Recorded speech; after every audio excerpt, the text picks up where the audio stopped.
The NBA season is finally upon us, and we were treated to two good games last night as the Pelicans visited the Raptors and the Lakers were the guests in Staples against the Clippers. While the Raptors needed an extra frame to steal a victory at home, the Clippers made several runs in the second half to take control and win going away. Let's break into the strategies each team was using to see what they were trying to accomplish and whether they were successful. But one thing's for sure in my mind, this is going to be the most exciting season we've ever had in the NBA.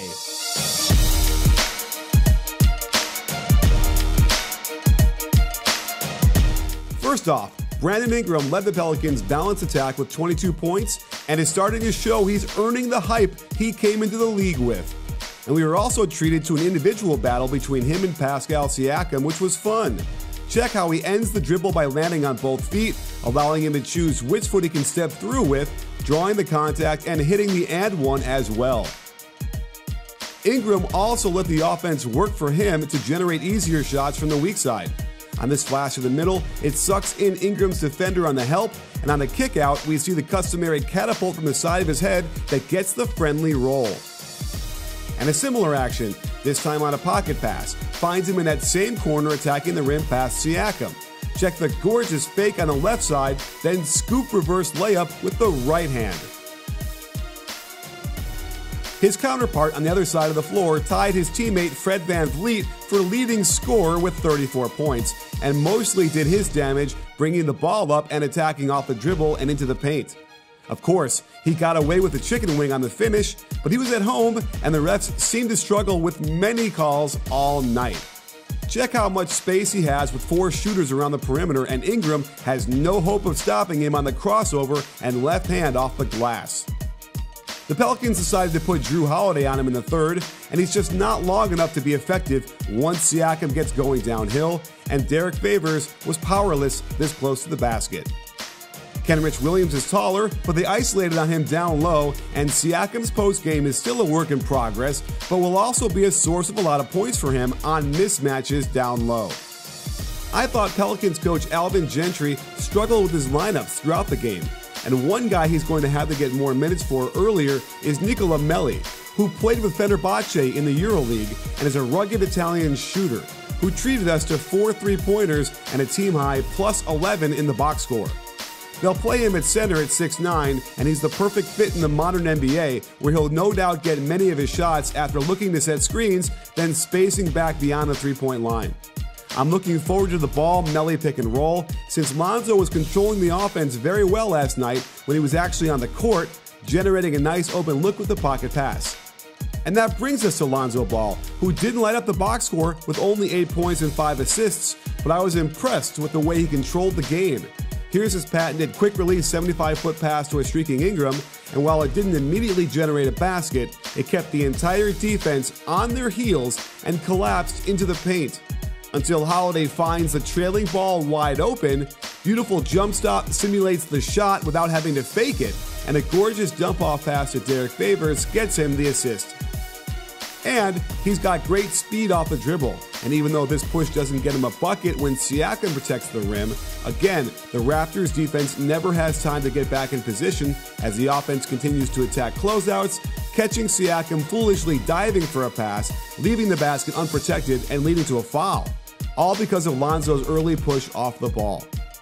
And then there was this pass, which lit up Twitter last night. I don't normally see what looked to be an inside-out dribble turn into a pass to a cutting Holiday. And while the pass was incredible, the finish was just as impressive. And that leaves a player who's been the top of my favorite players list for a couple of years, Frederick Edmond Van Vliet. Fresh off his finals heroics, he played 44 minutes and scored 34 crucial points. The one constant in this game was the Raptors' ball movement along the perimeter, which kept the Pelicans scrambling for much of the night. And there's Fred with a nice shot fake, letting the in-air challenge fly right by and calmly knocking down the triple. Here's Spain pick and roll, where Norman Powell back screens the ball screeners man. Great screen by Ibaka forces the switch, and just watch how expertly Van Vliet runs this. He checks to see if Powell is open behind the arc, But in that instant, he sees Ibaka's roll will force Favors to follow him. With a clear lane to the hole, he uses a one-handed half hook to protect the ball off the glass and in. His skill level is terrific with the ball. Check this Smitty as he fakes spin moves out top as a hezzy, then gets right into the lane, but also reads the help defense, realizing had he laid this up with the right hand on the right side, it would have gotten blocked. So he extends the left step into the jump, switches hands to the left, and scoops it in on the way down through contact for the and one. Wow. The Pelicans took a 6-point lead with 4.5 to play with a lineup of Holiday and Ingram and 3 bench players. As a coach, the trick is figuring out when to get your main guys back in the game, and this was the moment. But Gentry didn't budge, and over the next 2 minutes, their offense completely fell apart. While it starts out okay by finding a mismatch for Okafor in the block, this kickout would normally be to Ball, who had been making plays attacking the closeout. Instead, Josh Hart misses a couple potential passes to throw it up lefty, and Anunoby returns to sender. Holiday drives from the right wing, but both Ingram and Jackson cut to the basket. You've got 8 players in the paint around the ball, and Ingram can't finish. At this point, it was clear he needed to get Redick and Ball back in the lineup, but instead they get a step-up screen for Jackson, who wants no part of it. Hart doesn't even look at the basket when he catches it, and Ingram burps up a somewhat contested three-pointer that bricks. Meanwhile, the Raptors begin attacking. Remember the Ingram miss in the lane? It's not clear to me why Ingram didn't pick up his man Siakam and Okafor guard Gasol. They had plenty of time. Instead, they take the easy way out and allow Siakam to attack the much slower Okafor from out top, and he just abuses him for the and one. The Pelicans had a hard time defending pick and rolls all game. Keep your eye on this throughout the season, as they put Holiday on Siakam, and again, the Pelicans end up out of position when Holiday inexplicably steps up. This isn't a double, it isn't a hedge, and it allows an easy lob, and once Siakam gets it that close to the rim, forget about it. The refs struggled mightily throughout this game, like on this offensive foul that knocked Siakam out of the game with his 6th, and this ridiculous review of a foul to see if it was flagrant. Hint, it wasn't. But the game hinged on having Hart in the lineup instead of Ball. The offense generated an attack from the corner, but Hart gets stripped, Lowry comes right down the court, and Hart flies in and knocks him to the ground, enabling free throws to tie the game. What was notable about the end was that the Raptors called timeout, set up a play, and decided to let Powell just jack up a 3 from behind the arc? I mean, what? In overtime, more pick-and-roll defensive issues for the Pelicans, who are going to need to clean this up in a hurry. Ingram was late in the switch, then runs into Gasol with his right arm up in the air and just stands there. Holiday has to rotate all the way over, and his man cuts nicely for the easy layup. On this one, Favors gets one step too far to his right, so he can't recover to the roll, and Ingram should be bumping down to help, but just stands there. Gasol gets the N1, and it's the beginning of the end. My man Fred VanVleet puts the exclamation point on the game when they run a pitch and pick out top with Gasol and Lowry.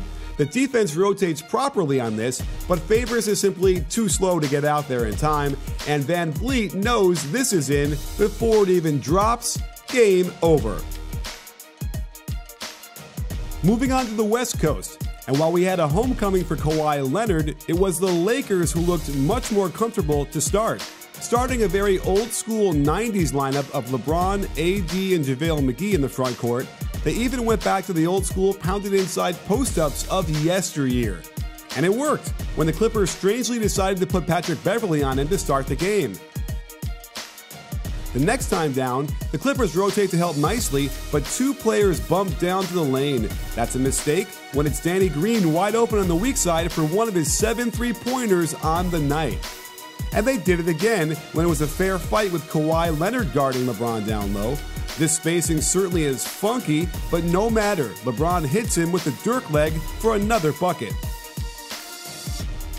But it was Anthony Davis who feasted down low on the block all game long.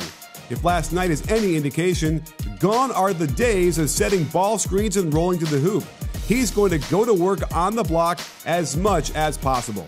And it seems clear LeBron is going to be willing to defer to him, and I don't blame him, since Davis is a mismatch for most defenders that close to the basket. Speaking of mismatches, Kawhi Leonard detonated in the middle of the first half. making 7 straight baskets to give the Clippers control of the game they never really relinquished. And wouldn't you know it, it all starts with his own isolation post-up down on the right block.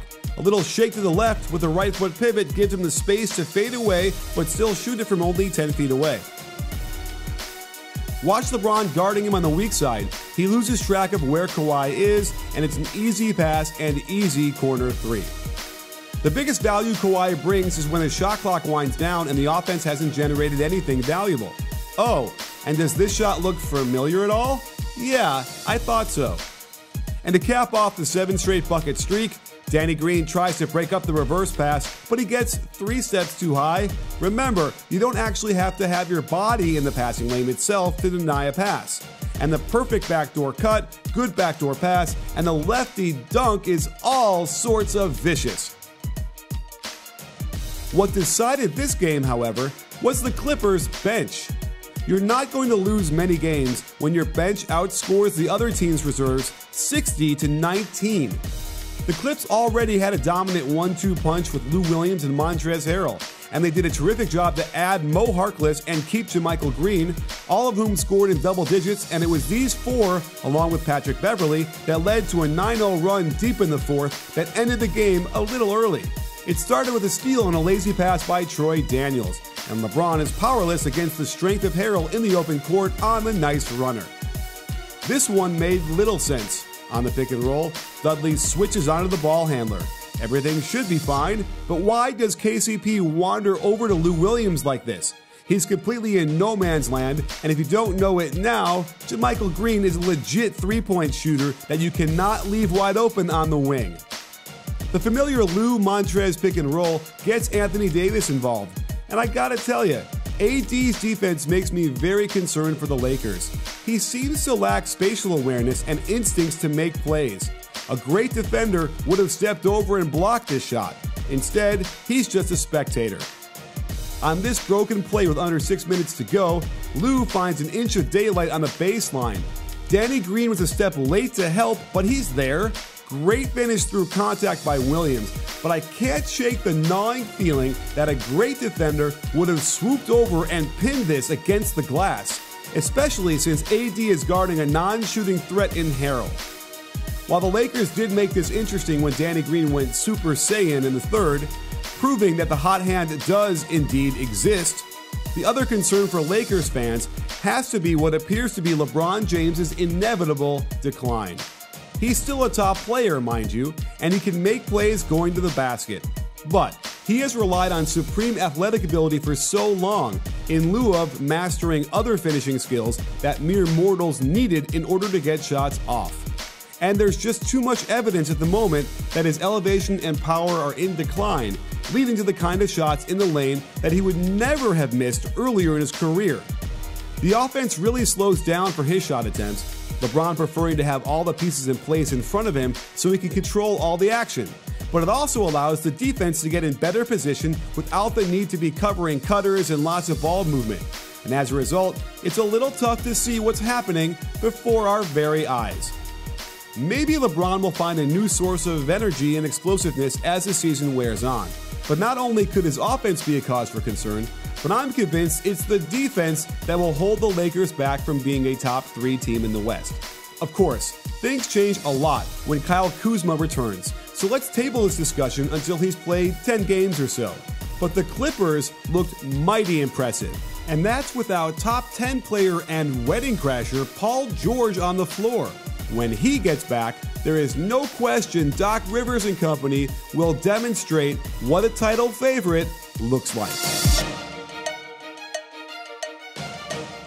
If you like this video, please give it a thumbs up and subscribe to B-Ball Breakdown so you can get alerted right away when we drop a new video. This season will be filled with incredible content, so don't miss it. You in?